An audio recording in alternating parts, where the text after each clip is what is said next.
आज की कहानी बहुत ही स्पेशल होने वाली है, लेकिन वीडियो शुरू करने से पहले मैं आपको एक बात क्लियर कर देना चाहता हूँ। कुछ लोगों का यह कहना है कि कहानियाँ मनगढ़ंत होती है या फिर वो रियल में नहीं होती, लेकिन आपको शायद पता होगा कि सबका देखने का सोचने का अलग अलग तरीका है। सब अपने हिसाब से हर बात को सोचते हैं और करते हैं, लेकिन कोई कहानी झूठी है सही है उस बात से हमें कोई फ़र्क नहीं पड़ना चाहिए। हमें सिर्फ इतना फ़र्क पड़ना चाहिए कि वो कहानी हमें क्या शिक्षा दे रही है और उससे हम क्या इंस्पायर कर हो सकते हैं। सिर्फ ये बात अगर हम सोचिए तो शायद हम कुछ उससे बेहतर सीख सकते हैं, कुछ बेहतर अपने ज़िंदगी में एक नए विचार को ला सकते हैं। लेकिन ऐसा करेंगे तभी जब हम उस बात को समझेंगे।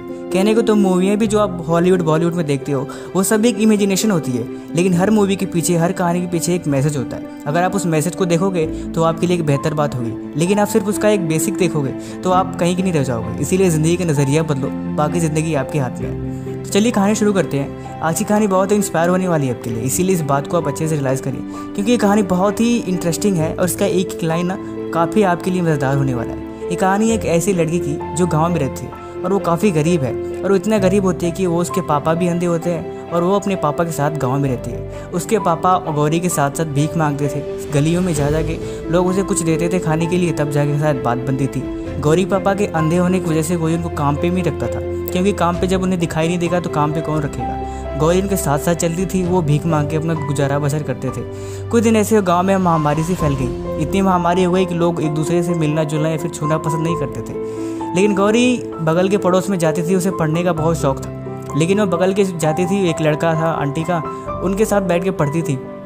लेकिन आंटी को ये बात पसंद नहीं थी कि वो चाहती थी अगर वो मेरे लड़के को छू दिया तो फिर क्या पता वो भी इन्फेक्टेड हो जाए। तो उसने एक बार तो मना ही कर दिया कि आप लोग ऐसे गंदे कुचले कपड़े पहनते हो, मेरे घर पे मत आया करो, क्योंकि हम लोग उससे संक्रमित हो जाएंगे तो इसके लिए बहुत खतरा बढ़ जाएगा। गौरी उस दिन पापा के साथ अपने घर पर चली गई और रात भर बैठ के रोती रही और रोती रोती सोती रही कि इस चीज़ को मैं कैसे बदल सकती हूँ। उस रात उसने डिसाइड किया कि वो डॉक्टर बन के अपने पापा की आंखों का इलाज करेगी और इस गाँव की महामारी के साथ साथ इस गाँव की सोच को भी दूर करेगी। लेकिन फिर वो सोच रही थी कि मैं करूँगी कैसे, मेरी उम्र भी छोटी है, मैंने अभी तक कुछ पढ़ा ही नहीं, क्या करना है कैसे करना है उसे कुछ नहीं पता। वो रात को रोती रोती अपने सारे ख्यालों में सो जाती है। फिर सुबह उठते उठते वो जाती है और जाते समय रास्ते में उसे गांव की शिक्षिका जो प्राइमरी स्कूल होता था वो उनसे मिल के सारी बातें बताती है।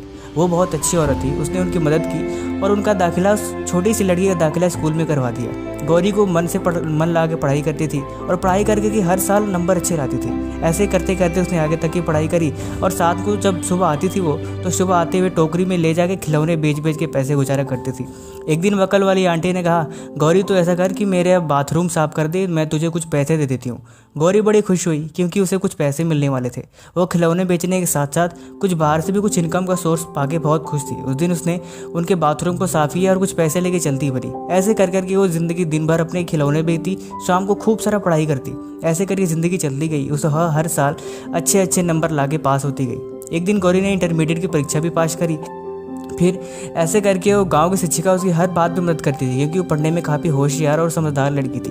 उसे हर बात पे गाइड करती थी, हर चीज़ उन्हें बताती रहती थी कि कैसे क्या करना है और कैसे करना है। एक दिन ऐसा हुआ जब गौरी ने एंट्रेंस एग्ज़ाम दे के और मेडिकल की पढ़ाई करने के लिए शहर के रवाना होना चाहा। उस दिन उसके पापा और उसके शिक्षिका ने दोनों ने उसको गांव के लिए अलविदा कहा। वो गांव से शहर के लिए चली जाती है, लेकिन उसे साथ में स्कॉलरशिप मिलती है जो उसके लिए बहुत अच्छी बात थी। वो शहर चली जाती है, लगभग कई साल बीत जाते हैं। गांव की महामारी इतना हद तक बढ़ जाती है कि गांव के लोग संक्रमित हो के उनका हालत बुरा हुआ पड़ता है। अब तो गौरी के पापा भी सही से खाना भी नहीं मिलता था उनको, कैसे कैसे अपनी ज़िंदगी गुजारा बसर करते थे। एक दिन ऐसा ही हुआ कि काफ़ी लोग संक्रमित हो गए, हॉस्पिटल में भर्तियाँ होने लगी। गांव का कोई भी डॉक्टर या फिर उस एरिया कोई भी डॉक्टर जहाँ किसी का इलाज नहीं करता था। तब उसे बाद में पता लगा कि कोई शहर से डॉक्टर आने वाली हैं और वो स्पेशलिस्ट हैं और वो आके गांव का इलाज करेंगी। जब गौरी उस दिन गाड़ी से अपने गांव में आती है तो उसको देख के उसके पापा आँख से रोने लगते हैं। हालांकि वो देख नहीं सकते, लेकिन उस बात को रियलाइज़ करते हैं कि अब मेरी बेटी आ गई है। उस दिन गौरी काफ़ी बड़ी हो चुकी थी और उसका सपना भी पूरा हो चुका था।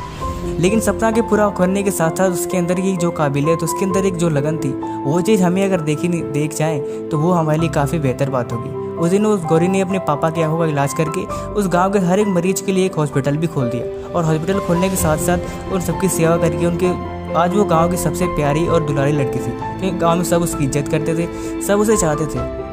वीडियो का मैसेज सिर्फ कहने का और सुनने का अलग अलग तरीका है। इस वीडियो का हर एक मैसेज सब आप लोग अपने अपने हिसाब से ढूंढ सकते हैं, लेकिन इसमें एक पॉइंट तो है कि हालत कैसी है, सिचुएशन कैसी है, इस बात से हमें कोई फ़र्क नहीं पड़ता। फ़र्क सिर्फ इतना ही पड़ता है कि हम कितने भी गंदे से गंदे या फिर ख़राब से ख़राब सिचुएशन में हम अपने दिमाग में क्या सोच रहे हैं। गौरी के पास भी था टूटने का, उम्मीदें खोने का, लेकिन उसके मन में एक सपना था, उसके अंदर एक उम्मीद थी जो उसे पूरा करना चाहती थी। इसीलिए वो उन परिस्थितियों में भी अपने आप को खुद तोड़ने नहीं दिया। बाकी स्टोरी कैसे लगी कमेंट कर जरूर बताएं, और इस वीडियो को हर बार की तरह जरूर एक फ्रेंड के साथ शेयर करें जो वाकई इस कहानी के लायक हो। बाकी थैंक यू सो मच।